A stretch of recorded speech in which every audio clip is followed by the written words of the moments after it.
To the youth, please join PDP Laban para po hindi na kayo mahatak dyan sa mga organisasyon na pinapaakyat kayo sa bundok. I forgot to mention the most important thing. Ang role po ng PDP, para po masolusyon ng lahat to, ay kailangan po maging presidente si Inday Sara sa 2028.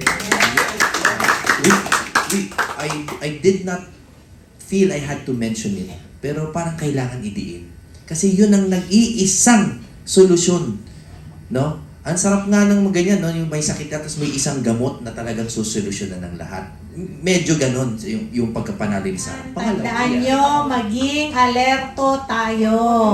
At huwag nating papayagan yung gusto nilang magkaroon na naman ng Constituent Assembly at hindi magkaroon ng eleksyon sa 2028. And still with regard to the SONA, di ba? Yes, Oo, kasama kasi, po yun. ang kung tulad po ng sinabi ko kanina, ang isa pong very glaring absence or manipis doon sa SONA ay yung issue ng corruption. Yung corruption po, kahit na rinding-rindi na tayo sa issue na yan, is the single most debilitating factor dito sa ating present administration. So para maging relevant siya kahit sa NCR or kahit saan pa man, nationwide, yung PDP, kailangan talaga is to engage in enlightened nationalism and activism para talagang panagutin yung mga taong nagnakaw sa pera natin. Kung hindi nyo po napapansin, yung kakulitan natin, lalo na itong mga babae sa tabi ko na hindi naman sobrang kulit, kundi saksakan po ng kulit. No? Pero yung kanila pong kakulitan, no, at pag-uusig sa gobyerno at doon sa 18 Marines in particular. Kita nyo, dininig ang 18 or some of the Marines sa ombudsman, ano? So hindi po baliwala yung ating pag-uudyok. So siguro you said to keep it under 1 minute. So yun na lang muna. Wag natin kalimutan na yung boses ninyo mag-isa medyo hindi yan maririnig. Pero as a party, kung mangungulit po tayo sa mga kinauukulan, nadidinig po tayo, especially with regard to the topic of corruption. Attorney Yvette, please. Yes, I asked the members and our viewers to turn in to Kapihan sa PDP, so that you are aware of the issues that are being discussed. Ang alam po natin, ang mainstream media, which unfortunately ay napakababa na po ng trust rating nila na nasa 38% na lang, tayo ay nag-o-offer ng alternative platform para maging aware ang ating mga kababayan of what is going on. Why is this important? Kasi po PDP lamang ang alam kong merong social media platform para ipaabot sa inyo kung ano ang nangyayari. We have been featuring, katulad ng mga batikang commentators, si Ma'am Malutikia, si Ma'am Cora Guidote, explaining to you what is happening to our country, to our economy, at paano tayo makakakilos bilang individual na mamamayan ng Pilipinas. Huwag na tayong umasa sa ating gobyerno, bagkos tayong mga PDP Laban members at yung mga kaya nating mahikayat sa ating komunidad ay magtulong-tulong na at ibangon na natin ang ating sarili. Ipakita natin na kahit wala ang ating gobyerno, kaya nating mamuhay at mamuhay ng marangal at may dangal, Also, I would encourage everyone to exercise your freedom of speech as enshrined in our Constitution. Huwag ko kayong bibitiw, huwag niyong palalagpasin ang bawat oportunidad na madinig ang inyong boses kahit sa anong plataforma po, as long as you do not do it with malice. At sa pamamagitan nito, makikita ho ng ating gobyerno na tayo po ay nagbibigay alam sa kanila kung ano pa ang pwede nilang magawa para sa atin sa pamamagitan ng ating boses. Also, to our members, please keep your PDP principles in heart, Kahit hirap na po tayo sa buhay, change starts with us. Yang mga binibigay na ayuda sa atin, which was promised also during the SONA, kung lang naman po, kaya nyong hindian, huwag nyo na po tanggapin, Ipakita po ninyo na ang kailangan po ninyo ay trabaho, dissenting trabaho na magdadala ng pagkain sa inyong mga hapagkainan, na malinis nyong ipapakain sa inyong pamilya, na hindi ito ayuda na magdadagdag pasakit sa taong bayan dahil ito lamang ay uutangin at babayaran hindi lang ng inyong anak kundi yung pati ng inyong mga kaapu-apuhan. Also, sa paano magiging relevant ang PDP sa presyo at saka serbisyo, again, through the elected officers, no, we will be coming up with party programs. Nasabi na ho ni Ka-Astra, we are excited, no, dito sa launching ng PDP Laban Livelihood na magkakaroon ng interregional competition, ano, for food security bilang hagdan sa self-sufficiency.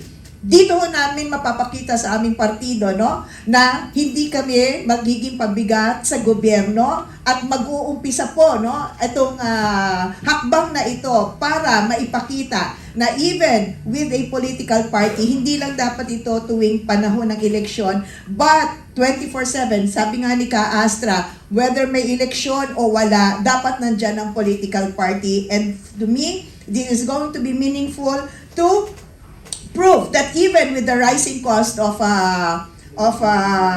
goods, no, at services, kakayanin po ng PDP in its small little way to help address the needs of its members. Maliit na hakbang pero malaking hakbang on another scale na tingin ko po ay magiging beneficial hindi lang po sa aming mga kapartido bagkos sa susunod na mga henerasyon at sa ating bansa. Maraming salamat, Attorney Yvette. At ngayon naman po, pakinggan natin si Ka-Astra. Ka-Astra, paano natin gagawing relevant ang PDP sa usaping trabaho, sa presyo at serbisyo? Ano ba ang papel ng PDP laban dito ngayon? Ayun, bago siguro yan, no, gusto ko lamang yan, no, na anong papel ng PDP Laban, I would like to make particular mention about the youth, no? Kasi ang PDP Laban is ang natatanging partido sa Pilipinas na nakalagay sa kanyang mission yung drug-free and crime-free Philippines, insurgency-free, corruption-free. Kasi nakalagay yun sa mission ng PDP Laban, no? And related dito sa ng SONA. Kasi natatawa ako na ang dami niyang programa at mga panukala na gustong gawin for the youth, but he never mentioned about the drug issue, which is one of the biggest problems that we have right now. Dahil ang droga ay isa sa mga nagtutulak ng kriminalidad, no? Kasi kaakibat ito peace and order, drug, and nagpapakilala ka lang talaga ng identity mo. Siguro, nagpakatotoo lang naman siguro si Presidente sa sarili niya. Ayaw niya ng drug-free Philippines at ayaw niya ng drug-free youth. Kasi, sabi ng ate niya, siya ay nagdodroga. So ngayon, hindi niya kayang lunukin na sabihin na problema ang droga sa kabataan. So, dito sa PDP Laban, we are encouraging the youth to join us, and we are encouraging the youth to promote a Philippines that is drug-free and crime-free. Ang dami ng krimen ngayon. In fact, no, yung mga naghahakot ng mga snatching and pagnanakaw na nasa mall ka lang, nasa kainan ka lang, kinukuha na yung hindi, tapos ayaw nilang i-report at ayaw nilang aminin na totoo.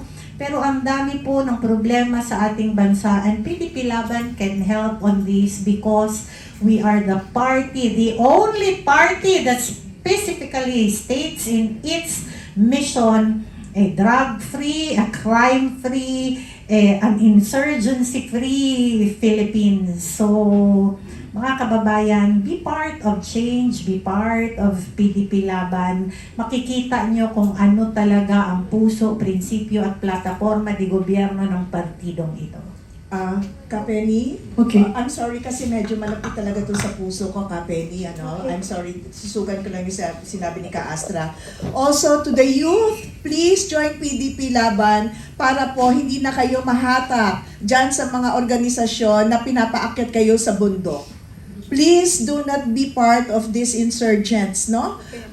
Pinalaki kayo ng inyong mga magulang, hindi dahil gusto nila kayo magtrabaho sa kanila, kung hindi, binigay kayo bilang regalo sa inyong mga magulang, ikinatiwala kayo ng Diyos sa inyong mga magulang, palalakihin kayo ng maayos, no?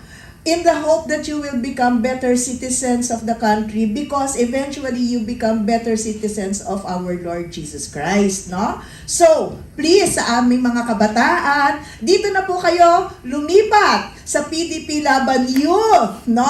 15 years old. 15 years old, no? Wag na ho dyan sa mga, sa mga insurgents po, or yung mga, how would you call that, Ka Astra? What would be a political, Corn beef. mga corn beef daw, no?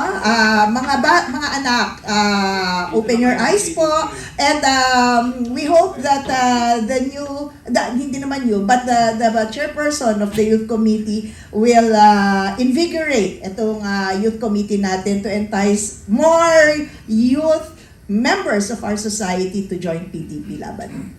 Kapeni, pasensya na lang po, short count time ha. Pero, I forgot to mention the most important thing. Ang role po ng PDP, para po masolusyon ng lahat to, ay kailangan po maging presidente si Inday Sara sa 2028. I did not feel I had to mention it, pero parang kailangan idiin. Kasi yun ang nag-iisang solusyon, no? Ang sarap nga ng ganyan, no? Yung may sakit ka, tapos may isang gamot na talagang susolusyonan ng lahat. Medyo ganon yung pagkapanalo ni Sara. Pangalawa, sana rin po, lahat ng endorsohin ng PDP, papanalunin natin. Dahil po ang role ng PDP ay talagang we vet and we make sure that our candidates are befitting. No? So yun na po, ayoko pahapain. Kailangan maging presidente ni Sara Duterte. Salamat, May isa salamat. akong isusok dyan para sa ate, susog ng susog eh. Kasi, mga kababayan, tandaan nyo, maging alerto tayo. At huwag nating papayagan yung gusto nilang magkaroon na naman ng Constituent Assembly at hindi magkaroon ng eleksyon sa 2028.